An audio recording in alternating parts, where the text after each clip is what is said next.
నమస్తే. శ్రీ గురుభ్యో నమః. శ్రీమాత్రే నమః. అందరికీ నమస్కారం.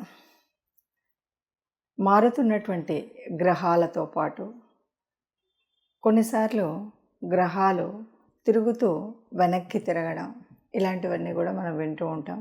దీన్నే వక్రగతి అంటూ ఉంటాం. ఇలాంటి పరిస్థితి ఉన్నప్పుడు మనకు ఉండేటువంటి ఫలితాలు ఎలా ఉంటాయి? గోచార రీత్యా తిరుగుతున్నటువంటి గ్రహాల్లో ముఖ్యంగా కొన్ని ప్రత్యేకమైనటువంటి గ్రహాలు ఉంటాయి. చెప్పాలంటే శని, గురువు, ఈ గ్రహాల యొక్క దృష్టి కానీ, కదలిక కానీ, వక్రగతి కానీ ఇవన్నీ కూడా మన మీద, మన జీవితాల మీద ప్రభావాన్ని ఎక్కువగా చూపెడతాయి అంటారు. మరి అలాంటి గ్రహమైనటువంటి శని గ్రహం ఈ జూన్ 30వ తారీఖు నుండి రాబోయే అంటే జూన్ 30, 2024 నుండి నవంబర్ 15 వరకు వక్రగతిలోకి రాబోతుంది. మరి ఇలా వక్రగతిలోకి వచ్చినప్పుడు ఏదైనా అంటే మంచి కానీ చెడు కానీ ఎలా ఉంటుంది, అది కూడా ఒక్కొక్క రాశికి ఎలా ఉంటుంది అనేది తెలుసుకునే ముందుగా అసలు శనిగ్రహం అంటే ఇది వాయుగ్రహం అని మనకు తెలుసు. శనిగ్రహము ఇది ఒక రకంగా చెప్పాలంటే చాలా డిసిప్లినరీ గ్రహము అని చెప్తాం. ఏదైనా ఇవ్వాలి, ఏదైనా అంటే కూడా చాలా సిస్టమేటిక్గా ఒక నిబద్ధతతో క్రమశిక్షణ ఇవన్నీ కలిగి ఉన్నప్పుడు మనకు దాని యొక్క ఫలితం వస్తుంది అని మనకు తెలుసు. ఏదైనా తొందరగా కాకుండా దాని యొక్క ప్రభావాన్ని పొందిన తర్వాత ఫలితాన్ని పొందేటువంటి స్థితి కూడా మనకు శనిగ్రహం నుండి వస్తుంది. మరి అలా ఒక్కొక్క రాశి మీద ఈ ప్రభావం ఎలా ఉంటుంది? అయితే ఇప్పుడు వక్రగతి అంటే ఏంటి? వక్రగతి అంటే ఏ గ్రహమైనా వెనక్కి తిరుగుతుందా అంటే మనకు తెలిసినంత వరకు రాహుకేతువులు మాత్రం అపసవ్య మార్గంలో ఉంటాయి. కానీ కొన్నిసార్లు గ్రహాలు మరి వాటి యొక్క వేగాన్ని అలా తిరుగుతూ ఉన్నప్పుడు భూమికి దగ్గరగా వచ్చినప్పుడు అవి వెనక్కి తిరుగుతున్నట్టుగా కనిపించేటువంటి భ్రమపడేటువంటి స్థితి ఒకటి ఉంటుంది.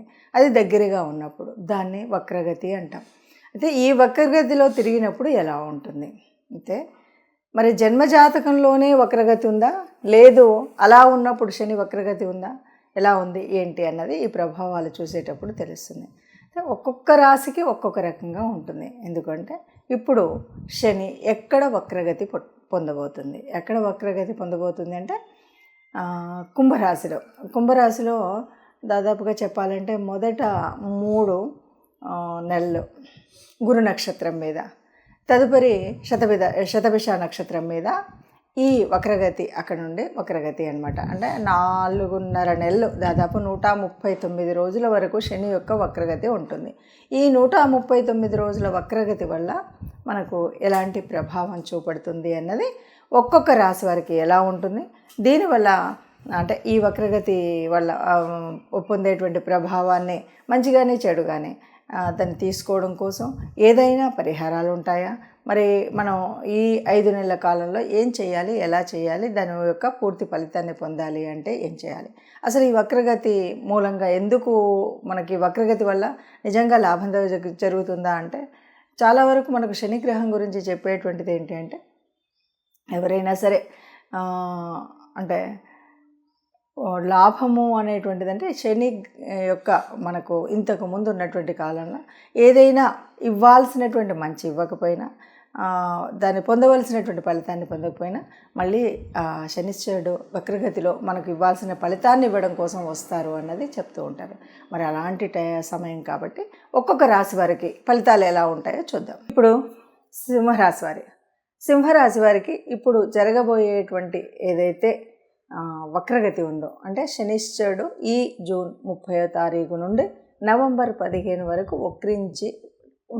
వక్రించినటువంటి చలనం ఉంటుంది. శని యొక్క వక్రగతి నడుస్తూ ఉంటుంది. మరి ఈ కాలంలో సింహరాశి వారికి ఎలా ఉంటుంది?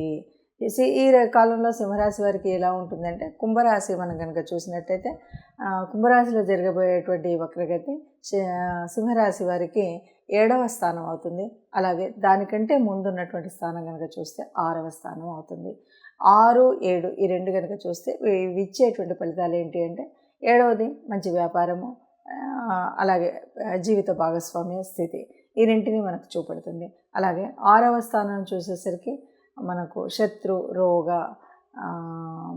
ఈ తర్వాత మనకు అప్పులు, ఇవన్నీ రుణము, ఇవి కదా మనకు కనిపించేటువంటివి. మరి ఇలాంటి పరిస్థితులలో ఎవరైనా సరే సింహరాశిలో పుట్టినటువంటి వారు ఇంతకుముందు వారి జన్మజాతకంలో కనుక తప్పనిసరిగా వీరికి వాళ్ళు పుట్టినప్పుడు ఏదైనా మనం ఇందాక చెప్పినటువంటి స్థితిగతులు అంటే ఏంటంటే ఏదైనా అర్ధాష్టమ శని, అష్టమ శని, శని దశ ఇలాంటి వాటిల్లో ఉంటే సంతోషం. అలా కాదు, ఇప్పుడున్నటువంటి పరిస్థితుల్లో కూడా ఏదైనా శని అంతర్దశ దశ నడుస్తున్నా కూడా సంతోషం. లేదు, ఎవరికైనా మంగళ దశ నడుస్తున్నా సంతోషం. ఇలాంటివి ఏవైనా నడుస్తూ ఉంటే చాలా తప్పనిసరిగా ఇవన్నీ కూడా పాజిటివ్ ఫలితాలు వచ్చేటువంటి పరిస్థితి. అంతేకాదు, అలా కాదు మాకేం లేదు, ఇప్పుడు ఏమీ లేదు అంటే తప్పనిసరిగా కొద్దిగా కొన్ని నియమాలను పాటించడం అనేటువంటిది ఉంటుంది. అయితే వీరికి ఏ వాటి మీద మనకు ఫలితం వస్తుంది, ఏ దాంట్లో మంచి జరుగుతుంది, చెడు జరుగుతుంది అన్నప్పటికీ కూడా ఏ విషయాల్లో జరుగుతుంది అంటే మీరు ముఖ్యంగా వైవాహిక సంబంధాల్లోనూ, తర్వాత ఆరోగ్యరీత్యా ఈ రెంటి మీద చాలా జాగ్రత్తగా ఉండాలి. ఆరోగ్యరీత్యా అలాగే మనం పెట్టేటువంటి డబ్బులు ఎక్కడైనా పెట్టినా, లేదు ఎవరికైనా అప్పులు ఇచ్చినా తీసుకున్నా, అలాగే శత్రువులు అనేది చాలా వరకు మనకు సంపాదన ఉన్నప్పుడు పెరగవచ్చు, లేదు మన మీద ఈర్ష్య ద్వేషాల మీద కూడా పెరగవచ్చు. కాబట్టి వ్యాపార సంబంధంలో ఉండేటువంటి ఏవైనా విపత్తులు వచ్చినా ఇలాంటప్పుడు శత్రువుల యొక్క పెరుగుదల అనేది కనిపిస్తుంది. కాబట్టి మీరు ఎవరైనా భాగస్వామ్య వ్యాపారం చేస్తుంటే జాగ్రత్త. ఇంట్లో ఉన్నటువంటి భర్త కానీ భార్య కానీ దాన్ని బట్టి మీ జీవిత భాగస్వామితో మాట్లాడేటప్పుడు జాగ్రత్త. ఇవి కాకుండా ఆరోగ్యరీత్యా కొంత ఏదైనా చిన్నది వచ్చినా పెద్దది వచ్చినా ఆరోగ్యరీత్యా కొద్దిగా అంటే ఏదొచ్చినా పర్వాలేదులే తగ్గుతుంది అనేటువంటి విషయం కాకుండా ఎప్పటికప్పుడు దాని యొక్క కావాల్సినటువంటి వైద్య సహాయం తీసుకోవడం అనేటువంటిది ముఖ్యమైనటువంటి విషయంగా చెప్పచ్చు. అట్లాగే ఎవరికైనా అప్పులు ఇచ్చినా తీసుకున్నా జాగ్రత్తగా ఉండాలి. అంటే సరి అయినటువంటి లెక్కలు అవి రాసుకోవడం అనేటువంటి చక్కగా అది తప్పనిసరిగా ఆ పని చేస్తూ ఉండాలి, లేకపోతే కష్టమవుతుంది. అలాగే శత్రువులు అంటే మనం మాట్లాడేటప్పుడు చాలా జాగ్రత్తగా ఉండాలి. లేనిపోని శత్రుత్వం మాత్రం తెచ్చుకోకూడదు. అయినా సరే ఇలా ఉన్నా మనకు ఎంత నెగిటివ్ జరుగుతుందా అన్నది కాదు, మీరు ఇదేది నెగిటివ్గా ఉండకుండా ఉండాలంటే చెప్పబోయేటువంటి పరిహారాలని తప్పకుండా చేసుకున్నట్టయితే అంత పాజిటివ్గా ఉంటుంది అని చెప్పచ్చు. ఇప్పటి వరకు మనం ఈ రాశి ఫలితాలని చూసాం కదా. అయితే అందరికీ లాభమా నష్టమా అన్నది కాదు. శనిశ్చరుడు అంటేనే క్రమశిక్షణ.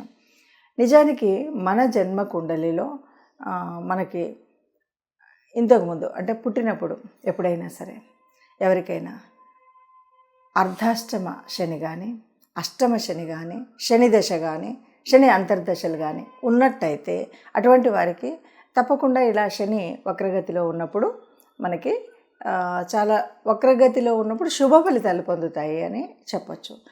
అలా కాదు, ఇవేవి లేవు. కానీ మరి అర్ధాష్టమ శని ఇలాంటివి ఏదో ఒకటి ఉంది, లేదు ఇది లేదు, ఇవి లేదు మనకు జన్మజాతకంలో అంటే ఇప్పుడు జరుగుతున్నటువంటి కాలంలో అంటే మీరు జన్మజాతకంలో కాకుండా గోచార రీత్యా ఎవరికైనా అర్ధాష్టమ శని, అష్టమ శని, శని దశ నడుస్తున్నా ఇప్పుడు కూడా ఆ ఫలితం ఉంటుంది. ఇంతేకాదు ఎవరికైనా మరి మంగళ దశ నడుస్తున్నా కూడా దీనివల్ల శుభ ఫలితాలు జరుగుతాయని చెప్పవచ్చు. ఇలా కాదు మాకేమీ ఈ మంగళ దశ లేదు, అర్ధాష్టమ ఇవేవి లేవు, మరి అలాంటప్పుడు ఇప్పుడు వస్తున్నటువంటి ఈ శని వక్రగతి వల్ల మేము ఏం చేసుకుంటే మాకు దానివల్ల వచ్చేటువంటి నష్టాలు రాకుండా ఉండి పొందబోయేటువంటి శుభ ఫలితాలు మాకు పొందాలి అని అనుకునేటువంటి వారు చేయవలసినటువంటిది ఏమి? ముఖ్యంగా శనివారం రోజు ఎవరైనా సరే ఈ శని వక్రగతిలో దాని ఫలితాలు పొందాలి అంటే శనివారం రోజు ముఖ్యంగా మనం శనివార వ్రతం అంటే శనివారం రోజు ప్రత్యేకించి ఏ రకమైనటువంటి మధ్య మాంసాదులు ఉంటాయి కదా, వీటిని కూడా స్వీకరించకుండా ఉండడం, శనివారం రోజు వీలైనంత వరకు ఏకభుక్తం తీసుకోవడం, దీనితో పాటు మీకు వీలైతే అంటే నవగ్రహ మండపానికి వెళ్ళడం, లేదు ఇంట్లోనే శని గ్రహ స్తోత్రాన్ని చదువుకోవడం, ఇలా కాదు అంటే కనీసం ఏదో ఒక రోజు వారంలో ఒక రోజు చొప్పున ఇంట్లోనైనా బయటైనా దేవాలయంలో అయినా శివాభిషేకం చేయించడం. ఇవి కాకుండా వీలైనంత వరకు. ఎందుకంటే శనీశ్వరుడు ఆనందపడేది ఎక్కడ అంటే, ఎవరైనా సరే బాగా కర్మచారులు ఉంటే వారికి ఏదైనా మీకు వీలైనట్టుగా కాసింత అన్నదానం చేయడమో, అన్నం పెట్టడం, లేదు అంటే ఏదైనా వస్త్రదానం చేయడం, ఇలాంటివి చేయడం అనేటువంటిది మనం చేయాలి. అలా కాదు, ఎవరైనా అంగవైకల్యంతో ఉన్నటువంటి వారికి కూడా మనం సహాయం చేయడం, వృద్ధులు, ముఖ్యంగా వృద్ధుల సేవ, మన ఇంట్లో వాళ్ళవనివ్వండి, బయట వాళ్ళవనండి, ఎవరైనా వృద్ధులు ఉన్నట్టయితే వారి యొక్క సేవ, ఇలాంటివి మనం చేసినట్టయితే శనిశ్చరుడు మన మీద కరుణ పొందుతాడు, మనకి దయ చూపెడతాడు. ఇది మనకు పాజిటివ్గా ఉంటుంది. అందువల్ల దీనితో పాటు ముఖ్యంగా ఎవరైనా సరే విష్ణువుకు సంబంధించినటువంటి స్తోత్రాలని చదువుకోవడం అనేటువంటిది చేసినట్టయితే మనకు తప్పనిసరిగా పాజిటివ్, ఈ వక్రగతి ఉన్నటువంటి 4.5 నెలల కాలంలో చాలా పాజిటివ్గా మన యొక్క స్థితిగతులు ఉంటాయి అని చెప్పచ్చు. నమస్తే. అందరూ సుఖంగా ఉండాలని, అందులో మనం ఉండాలని కోరుకుంటూ శుభం భూయాత్.